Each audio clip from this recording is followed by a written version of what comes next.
নিসর্গ পার্কের আরেকটি অংশ। আমার জানা মতে এখানে বিভিন্ন সবজি ফলের গাছ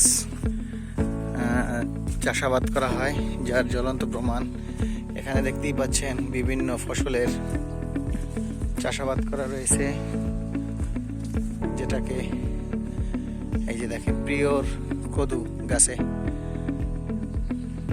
লাউ, যেটাই বলেন, এক এক জায়গার এক এক রকম আঞ্চলিক ভাষা। আসলে পার্কটি খুব সুবিশাল, দেখতে খুব সুন্দর। এখানটায় রয়েছে ছোট একটি ফলস বাগান, যেটি নতুন করা হয়েছে। 2-1 বছর পরে এখানে ফল চলে আসবে। মুরব্বী আন্টি সে জানি কি লাগাচ্ছে। আন্টি কি লাগাইতেছেন? কি কি লাগাবেন? কি ফল? ফুল গাছ। আচ্ছা আচ্ছা, ফুল গাছ।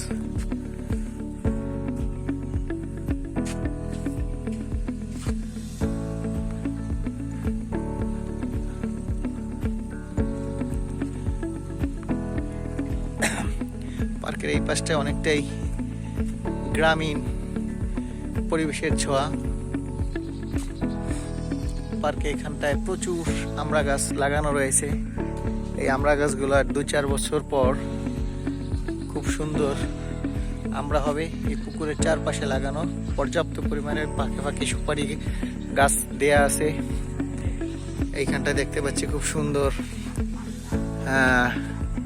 মুরগি, পাকিস্তানি সম্ভবত, আমি যদি ভুল না করি, পাকিস্তানি ফাওমি মুরগি পালা হচ্ছে। দেখতে খুবই সুন্দর। ওইগুলোর সাথে দেশি কিছু মুরগি রয়েছে, চাষ করা হচ্ছে সোনালী মুরগি। ওইখানটায় দেখা যাচ্ছে একটি গরুর ফার্ম, 2টো গরু বাঁধা আছে। একটু ঝুম করে দেখানোর চেষ্টা করতেছি। মুরগির ফার্ম এটা। এখানটায় রয়েছে মুরগি, এই দেখতে পাচ্ছেন। সুন্দর করে মুরগিরা বসে তাদের অবসর সময় পার করতেছে। রয়েছে কিছু পুকুরে হাঁস মনের আনন্দে সাঁতার কাটতেছে।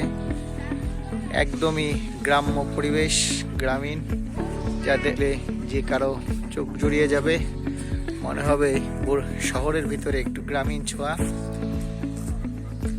খুবই সুন্দর একটি জায়গা। আধুনিকতার ভিড়ে একটি গ্রামের ছোঁয়া। পুকুরে হাঁস সাঁতার কাটছে, দেখতে খুবই সুন্দর লাগে, যা মুখে বলে বোঝানো যায় না। এই দৃশ্যগুলো দেখলে প্রাণ জুড়িয়ে যায়। আসলে গ্রামে যারা থাকে তারা এই পরিবেশ, এই দৃশ্য সবসময় দেখতে পায়, কিন্তু শহরের জীবনে এই দৃশ্য দেখাটা খুব কঠিন।